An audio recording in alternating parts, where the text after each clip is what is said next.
Welcome to the Marriage Game Plan Podcast, where we help couples build healthy relationships through faith, love, and strategy. I'm George. And I'm Tondra, and we are so glad you're here. For over 15 years, we've been coaching couples from NFL locker rooms to everyday living rooms on how to win in marriage, not just survive. So whether you're newlyweds, seasoned teammates, or somewhere in between, this podcast is your bi-monthly huddle for real talk, practical plays, and fresh game plans to help you win your home game. And if you're single and hoping to be married one day, this is your podcast for insights and practical tips to help you enter into marriage with clarity, confidence, and purpose. So grab your spouse or just your headphones. And let's build a championship level relationship together. Hey everybody, welcome to the very first episode, of the Marriage Game Plan Podcast. We are so excited to be doing our first episode. And if you have not picked up your copy of the Marriage Game Plan, our new book, go grab your copy at your favorite online bookstore or grab it on Amazon. Yeah, you got to go grab it because, man, we can't even believe it that it made the USA Today bestseller list in just 16 days. So, hey, we wanted to kick off our first episode today by sharing our story with you all. Yes, and we're going to get vulnerable with you guys, so don't judge us, okay? That's right. Don't judge us, but it's just our way to say, hey, as we jump into this, we want to let you know more about our journey as we have journeyed together for 30 years. And so if you're listening to this because your marriage, your relationship has felt somewhat harder than expected, you are not alone. Yes, you are not alone. We are right there with you. We know what it's like to fall in love, make a big commitment. Boy, do we. And realize you don't even have a clue what you are doing. You see, Tondra and I, we met on day one of Biology 101 as just freshmen trying to figure this thing called life out, right, T? Yes, and meeting in biology is definitely a part of our story where it begins. Let's just say biology definitely took its course. Yeah, it definitely took its course. Yep. We became friends. We dated briefly. Dun, dun, dun. Then we got pregnant. Yes. And decided with the pregnancy, we decided that we were going to get married. We didn't have a game plan, but one thing we wanted to do was be together and raise our family together. That's right. And I can't believe in the first 2 minutes, you just told them our complete story of how we met.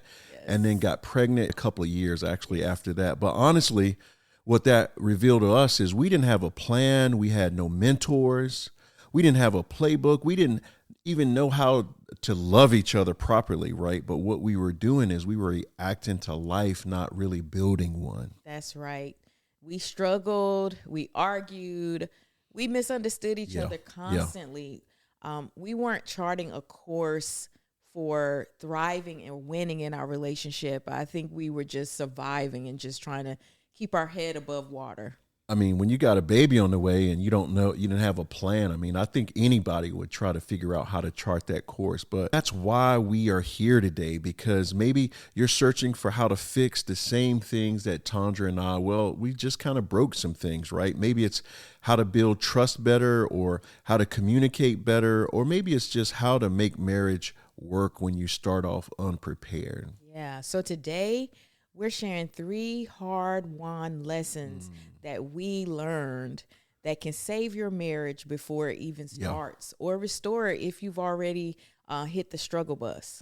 Yeah. And I found out, that there are so many happy couples that we come across with, no matter wherever we are speaking at, or maybe it's one-on-one coaching that we have or group coaching. But if you started off struggling, you don't have to end that way, because no couple should have to suffer the way that Tondra and I did because they didn't have a game plan. So how about this? Let's just dive right into our 3 lessons that saved our marriage, right? And so lesson number 1 is, don't confuse communication with connection, right? We always say that. Don't confuse communication with connection. Early on, what we did was we talked a lot, but we didn't really connect, right? And that's something that we got to watch out in all of our relationships, is talking a lot, but not really connecting. Yes, connecting is key.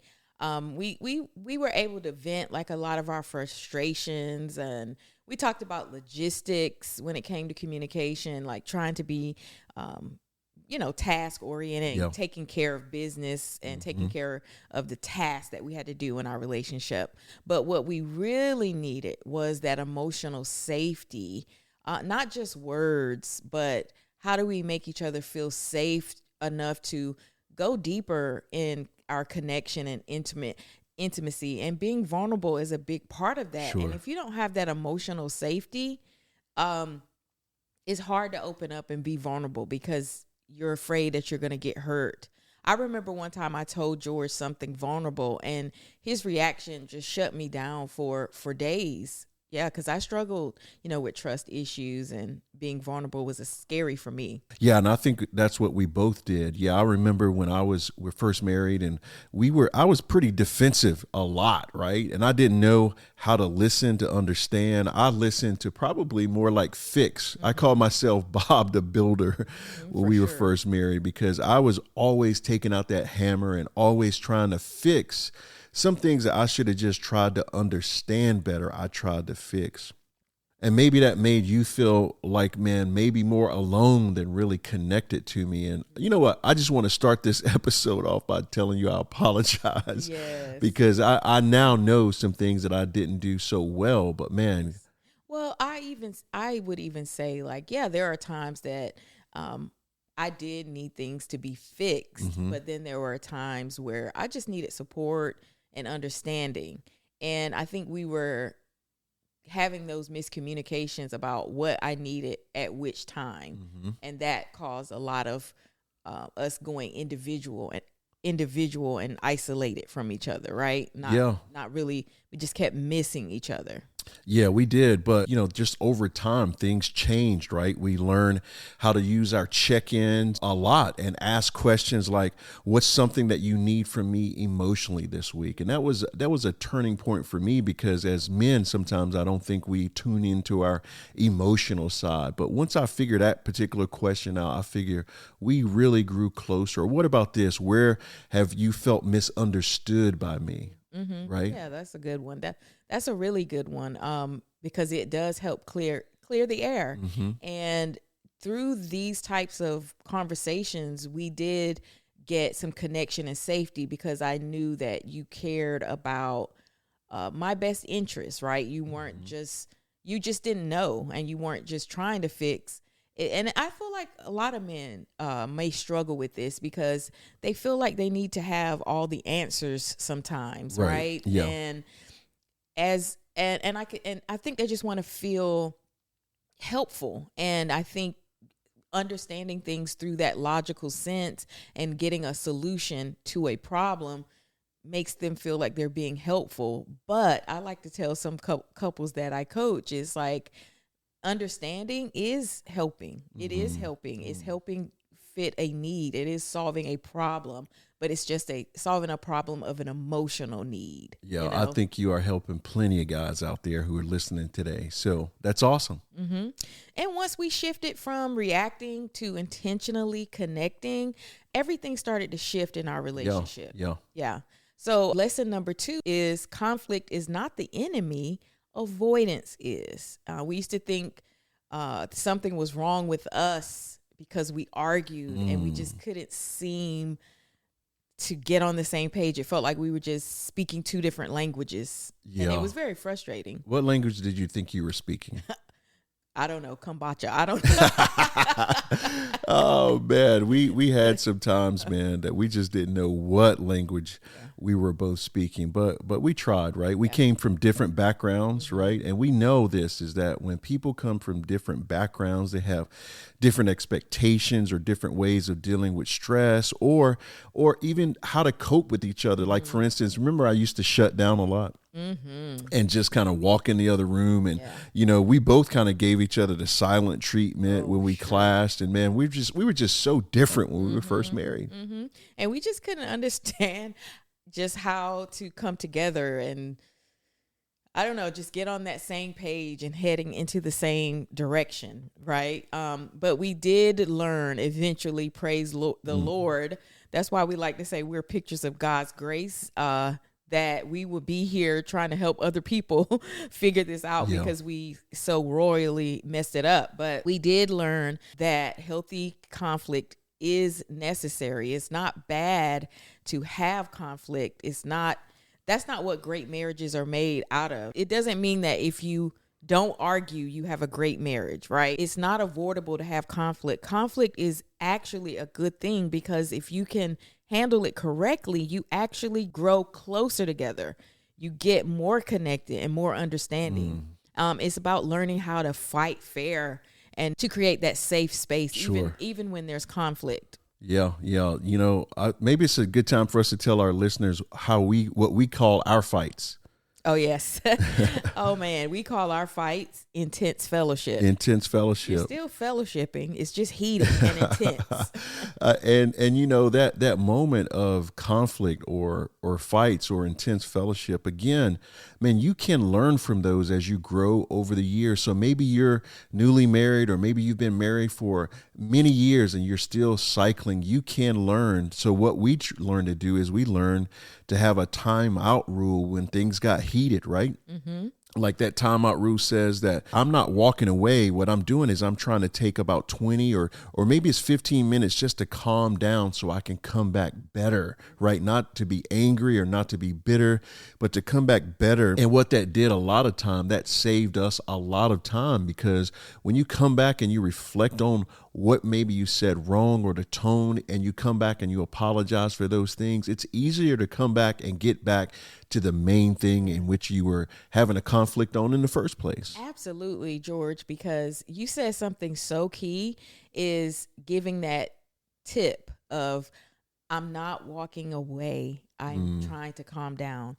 That is going to be crucial, because you don't want your partner or your spouse to feel abandoned in that moment that you're shutting down and you're walking away, but communicating like, I'm walking away, or I'm taking this downtime so that I can calm down, but I do plan to come back so that we can talk about this in a way that's going to be productive. And I think that's going to be key, because sometimes when we walk away, we can work against that emotional safety, because it feels like you're abandoning you're abandoning your spouse in the middle of a very vulnerable, intense situation. Yeah, but let's face it, some of us, it's easy to walk away, right? Because maybe that's how our families grew up, right? Where we just were pretty passive on not really dealing with the issues, but avoiding the issues. But that really doesn't solve things. And you know what? I wish we could say that, man, we were perfect at that when we first started off in our marriage. Right. But you know what?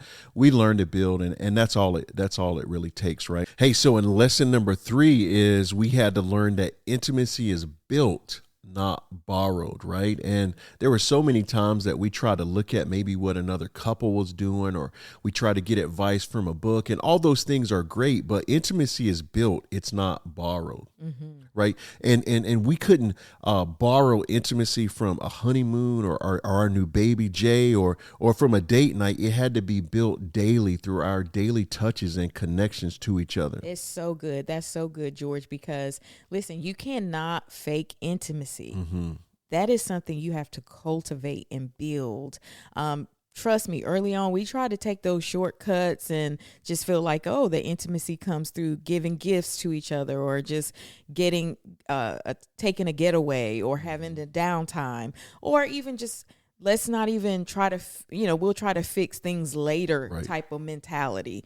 But intimacy is about those small, consistent deposits that you make on a regular basis. It's about praying together, laughing together, listening to each other without any distractions. So it's about putting the work in. It's not those big moments that you feel like are going to give you those intimacy moments. It is just the daily, just sowing into your intimacy. I can't say that enough. That is so good. I really like that intimacy is built and not borrowed.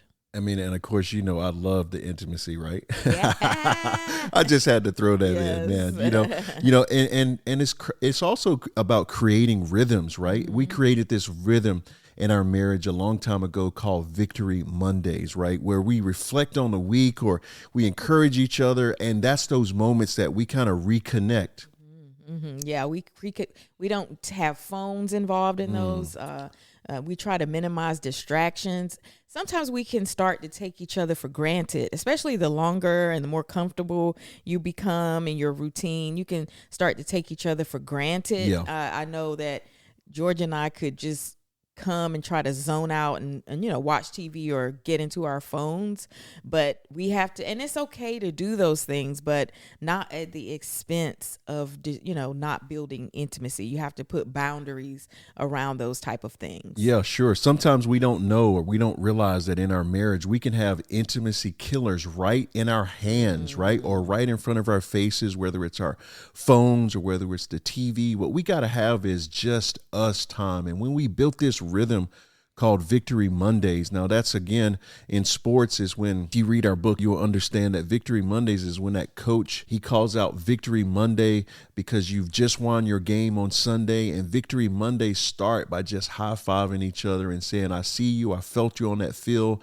And that's what we need to do to build intimacy in our marriage and in our relationship, is just have moments during the week where we're encouraging one another and honoring one another and saying how we won together. So listen, you don't have to get it all right the first time. That's key. It's so key. As long as you're saying, hey, we need to get a plan for this. We need to figure this out. So that's right. That's why we wrote the marriage game plan. I remember years ago us kind of strategizing about what we wanted to do, but we always kept the main thing before us. And that's why we wanted to write it, was to help couples stop reacting and start building something that lasts, right? And so if you're out there and you don't have a copy of our book today, go out and grab a copy of the marriage game plan at your favorite bookstore or online at Amazon. Yes, and if you are starting from scratch, dating, pre-married, engaged, or just starting out in your marriage, this book is for you. If you're trying to rebuild after mistakes, it's never too late to get a marriage game plan. We have been there. We're with you. We see you. We see you. We have been you. All right. And we had to figure out how to make our marriage work. Yeah, that's a great point. Listen, if you're listening and your story didn't start out with a fairy tale beginning like ours, or maybe you're just in a current season where things might not be as jovial as you want it. Listen, we want to tell you, don't give up. Don't give up, right? The beginning of your story or your current now doesn't have to define your ending. You can rewrite your playbook together. Absolutely. Your marriage is really worth the work. Listen, my friends, it's worth the prayers. It's worth the process. And if God can bring us through it, oh my gosh, we should not be here. I can't say that enough. That's right. Then he can definitely do the same for you. He can. So listen, keep going, keep growing, because your best days as a couple are still ahead. God bless you guys. God bless Thank you for joining us for episode 1 of the Marriage Game Plan podcast. First episode down. Awesome. See ya. Hey, thanks for tuning in to the Marriage Game Plan podcast, where we believe every couple can win with the right strategy. And if today's episode encouraged you, please follow or subscribe and share it with a friend, as it helps more couples find our podcast. And if you haven't grabbed a copy of our brand new book called The Marriage Game Plan, it's about developing a winning strategy for marital success. Hey, go grab a copy at your favorite online bookstore today. It's full of real talk, practical plays, and powerful tools to strengthen your marriage, which will help you win your home game. As you go, stay tuned for our new online coaching group starting this fall. And if this podcast is blessing your life, consider supporting the mission at journeyforlifenow.org/donate. Remember, we're building championship marriages, one play at a time. See you on the next episode. See ya.